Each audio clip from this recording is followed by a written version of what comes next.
कहानी की शुरुआत होती है शिंजुकू स्टेशन से। सुबह का वक्त है और स्टेशन पे यूजुअल भीड़ लगी हुई है। लोग ट्रेन पकड़ने के लिए भाग दौड़ कर रहे हैं। तभी कैमरा हमें दिखाता है कुछ स्कूल गर्ल्स करीब 50 से ज्यादा जो हंसते बोलते प्लेटफॉर्म नंबर 1 पर इकट्ठा होती है। सबके चेहरे पर मुस्कान है, जैसे वो किसी पिकनिक पर आई हो, लेकिन उनकी आंखों में एक अजीब सी चमक है, डरावनी, अनजान। जैसे ही स्टेशन पर अनाउंसमेंट होती है, Tokyo bond express 8 number track पर एंटर कर रही है। ये लड़कियां और भी आगे बढ़ जाती हैं। अब गार्ड लोगों को पीछे हटने के लिए बोल रहा है, सेफ्टी इंस्ट्रक्शन दी जा रही है, लेकिन ये सब लड़कियां हाथों में हाथ डालकर एक लंबी सी चेन बना लेती हैं। इंस्ट्रक्शन दी जा रही है, भीड़ उन्हें देख रही है। सबको लग रहा है कि कोई मस्ती में है या शायद कोई प्रैंक चल रहा है। ट्रेन करीब आती है और तभी ये सब मिलकर जोर से काउंटडाउन शुरू कर देती है। 3, 2, 1 और एक साथ ट्रेन के आगे कूद जाती है। उस पल स्टेशन पर मौजूद लोगों की दुनिया हिल जाती है। जोरदार धमाका, चीख पुकार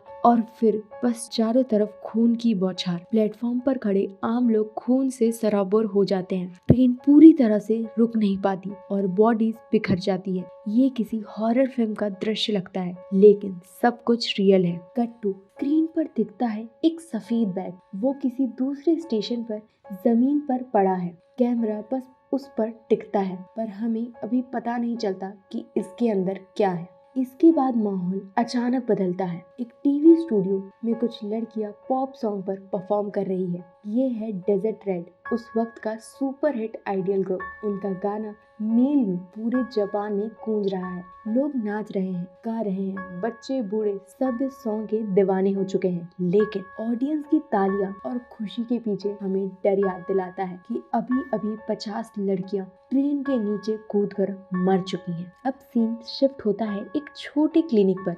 2 नर्स क्योको और योको अपना काम खत्म करके आराम कर रही है। क्योको कहती है, यार बहुत भूख लगी है, मैं हम दोनों के लिए कुछ खाना लाती हूँ। वो बाहर जाने लगती है, लेकिन फ्रंट डोर बंद मिलता है, तो वो पीछे के गेट से बाहर निकलती है। इसी दौरान याको रेडियो पर न्यूज सुन रही होती है। रिपोर्ट बता रही है कि आज सुबह शिंजुकू स्टेशन पर करीब 50 स्कूल गर्ल्स ने ट्रेन के आगे कूदकर आत्महत्या कर ली। योको सुनकर हक्की बक्की रह जाती है। वो कहती है, नहीं, ये पॉसिबल नहीं है। लेकिन तभी खबर अपडेट होती है, मरने वाली लड़कियां 50 नहीं बल्कि 54 थी। और सबसे शौक की बात ये कि सब अलग अलग स्कूल से थी। इसी बीच बाहर से अजीब सी आवाज आती है। योको थोड़ा डर जाती है और गार्ड को कॉल करती है। क्योको अभी तक लौटी नहीं है, मुझे चिंता हो रही है। गार्ड उसे दिलासा देता है कि आते ही इन्फॉर्म कर देगा। गार्ड खुद सर्च करने निकलता है। रात के 10 बज चुके हैं, चारों तरफ अंधेरा है। उसे क्लिनिक की खिड़की आधी खुली मिलती है। वो टॉर्च लेकर अंदर जाता है। अचानक लाइट चली जाती है और पूरा माहौल अंधेरे में डूब जाता है। तभी उसे किसी परछाई का आभास होता है। वो घबरा कर बाहर आता है, लेकिन वहाँ कोई नहीं होता। इस टेंशन भरे माहौल के बीच कैमरा हमें फिर से वही व्हाइट बैग दिखाता है। अब साफ है, इस बैग का कनेक्शन इन घटनाओं से जरूर है। अब कहानी में एंट्री होती है डिटेक्टिव कुर्डो की। टोक्यो पुलिस ने उसे इस मास सुसाइड केस की इन्वेस्टिगेशन सौंपी है। सीनियर ऑफिसर इसे एक्सीडेंट बताने की कोशिश करते हैं। इतनी लड़कियां हो सकता है एक साथ किसी वजह से गिर गई हो, लेकिन कुरोड़ा और उसकी टीम को लगता है ये सिंपल एक्सीडेंट नहीं है। फिर उन्हें मिलता है वही सफेद बैग। जैसे ही खोला जाता है, अंदर से भयंकर बदबू फैल जाती है। सबके चेहरे पर घिन और डर साफ झलक रहा है। बैग के अंदर होता है मानव चमड़ी का बना हुआ रोल। छोटे छोटे स्किन पैचेस को सिलकर बनाया गया था रोल। डॉक्टर शॉक होकर कहता है, ये स्किन कुछ मरे हुए लोगों की हो सकती है और कुछ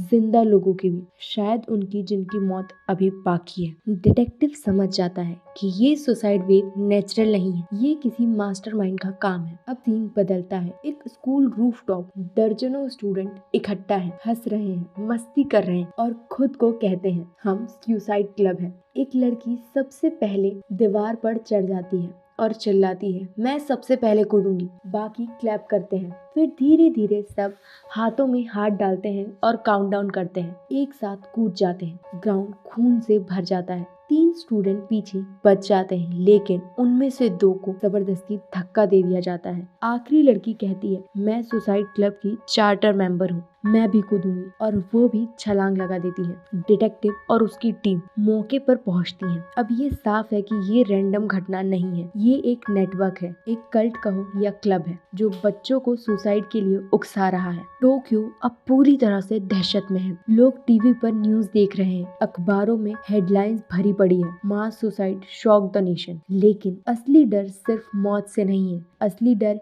ये है कि कोई अदृश्य ताकत बच्चों के दिमाग पर कब्जा कर रही है। अब कहानी शिफ्ट होती है एक नए कैरेक्टर पर, मित्सुको, एक कॉलेज गर्ल। उसके सामने अचानक उसका बॉयफ्रेंड कूदकर ट्रेन के आगे मर जाता है। मित्सुको सदमे में है, पर इसके बाद उसके पास एक अजीब कॉल और ईमेल्स आने लगते हैं। किसी अनजान सोर्स से उसे चैलेंज मिल रहे हैं। क्या तुम सच में खुद को जानती हो? क्या तुम्हारा फैमिली में कनेक्शन स्ट्रॉन्ग है? ये सवाल रैंडम नहीं है। सुसाइड क्लब का पूरा मकसद है लोगों को उनके रिश्ते, आइडेंटिटी और इमोशन से काट देना और फिर खालीपन में धकेल कर मौत की तरफ ले जाना। मित्सुको डरती है, लेकिन इन्वेस्टिगेशन करने निकल पड़ती है। धीरे धीरे उसे ये नेटवर्क गहराई तक खींच लेता है। उधर डिटेक्टिव और उसकी टीम सस्पेक्ट करती है कि ये सुसाइड कल्ट किसी आइडियल ग्रुप से जुड़ा है। वो ग्रुप है डेजर्ट रेड, जिनका सॉन्ग मेल मी पर सुसाइड केस बैकग्राउंड में बजता पाया गया है। ये गाना सुनने में इनोसेंट लगता है, प्यारा, खुशहाल, रोमांटिक, लेकिन इसके लिरिक्स सटली बच्चों को डिस्कनेक्ट होने की तरफ पुश करते हैं। Mail me, be my friend, join me forever, ये शब्द हाइपोनोटिक बन चुके हैं। डिटेक्टिव सोच में पड़ जाता है, क्या ये पॉप आइडियल खुद मास्टरमाइंड है या कोई उनके नाम का इस्तेमाल कर रहा है? इस बीच टोक्यो में और मास सुसाइड होने लगते हैं। एक कॉलेज में लड़कियां रूफ टॉप में कूद जाती हैं। कहीं कपल्स अपने घरों में एक दूसरे को मारकर खुद भी जान लेते हैं। सबसे डरावना सीन आता है। अब एक फैमिली डिनर टेबल पर बैठी है, सब हंस रहे हैं, खाना खा रहे हैं। अचानक माँ उठकर चाकू उठाती है और खुद को काट देती है। बाकी फैमिली भी एक एक करके खुद को मार डालती है और टेबल पर बचा रह जाता है सिर्फ खून। डिटेक्टिव की इन्वेस्टिगेशन गहरी होती जा रही है। उसे अचानक एक कॉल आता है। कॉल करने वाला कोई द पेट नाम का हैकर है। वो कहता है, अगर सच जानना है तो इस नेटवर्क को पकड़ो। ये बच्चों का खेल नहीं है, ये किसी कल्ट का काम है। द बैट खुद भी अजीब है। पर्पल विग पहनकर कंप्यूटर के सामने बैठता है और अपने फैंस को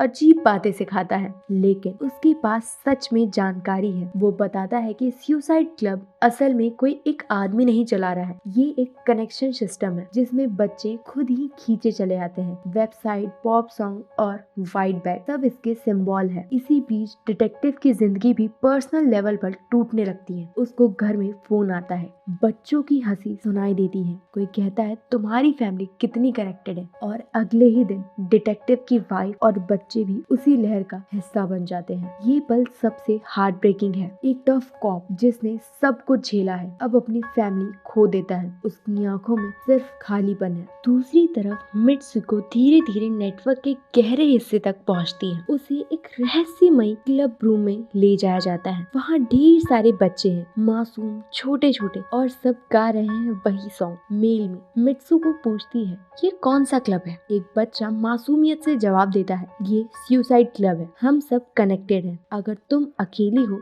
तो ज्वाइन कर लो। मित्सुको समझ जाती है कि असली मास्टरमाइंड कोई एक आदमी नहीं बल्कि खुद बच्चे हैं, और उनकी मासूमियत को कल्ट ने इतना ट्विस्ट कर दिया है कि वो दूसरों को भी खींच रहे हैं। इसी के साथ टोक्यो अब पूरी तरह से अंधेरे में डूब चुका है। हर जगह मौत, खून और कनेक्शन के नाम पर आत्महत्या। टोक्यो अब ऑलमोस्ट ढह रहा है। सुसाइड की लहर रुकने का नाम नहीं ले रही। हर दिन कहीं ना कहीं दर्जनों लोग खुद को खत्म कर रहे हैं। टीवी पर न्यूज एंकर बस यही बोल रहे हैं, क्या ये कोई एपिडेमिक है? क्या हम किसी इनविजिबल पावर के कंट्रोल में हैं? मित्सुको अब इस खेल के बीचों बीच फंस चुकी हैं। वो समझ चुकी है कि ये सब रैंडम नहीं है, ये एक पैटर्न है, कनेक्शन का पैटर्न। एक दिन उसे बच्चों का ग्रुप ले जाता है एक अजीब सी जगह पर। वो जगह ना कोई घर है, ना कोई स्कूल, बल्कि एक अंडरग्राउंड हॉल जैसा। दीवारों पर खून के छींटे हैं, बीच में सफेद चादरें बिछी हैं, और उन चादरों पर दर्जनों इंसानी चमड़ी के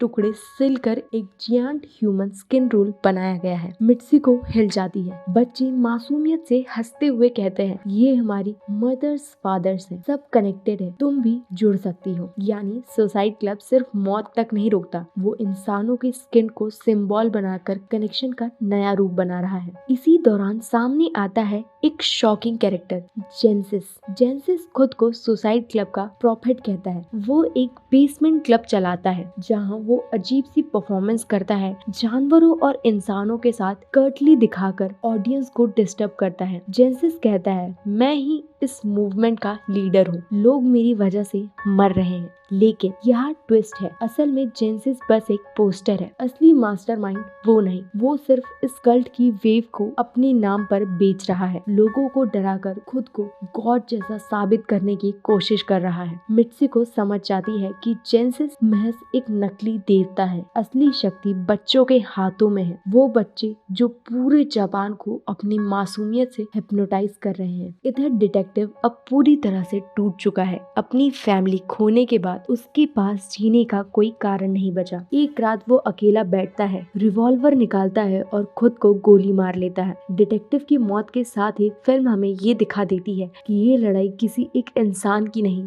अगर परिवार रिश्ता कनेक्शन खो जाए तो सबसे मजबूत इंसान भी सुसाइड क्लब में खिंच सकता है। फिल्म के अंत में मित्सुको आखिरी बार डेजर्ट रेड का कॉन्सर्ट देखने जाती है। स्टेज पर चमकते लाइट्स, हजारों बच्चे चिल्ला रहे हैं, बैकग्राउंड में वही हाइपोनोटिक गाना mail me mail me. Mitsuko भीड़ में खड़ी होती है, लेकिन उसकी आंखों में डर है। वो समझ चुकी है ये आइडियल्स, ये गाना, ये साइट सब एक माध्यम है। सुसाइड क्लब की असली ताकत बच्चों के उस सवाल में है, क्या तुम कनेक्टेड हो? क्या तुम्हें अपने पूरे परिवार का पता है? क्या तुम अकेली हो? भीड़ चिल्ला रही है, गाना गूंज रहा है और कैमरा धीरे धीरे मित्सुको के चेहरे पर जूम करता है। उसके चेहरे पर सवाल है, जवाब नहीं। और यही फिल्म खत्म हो जाती है।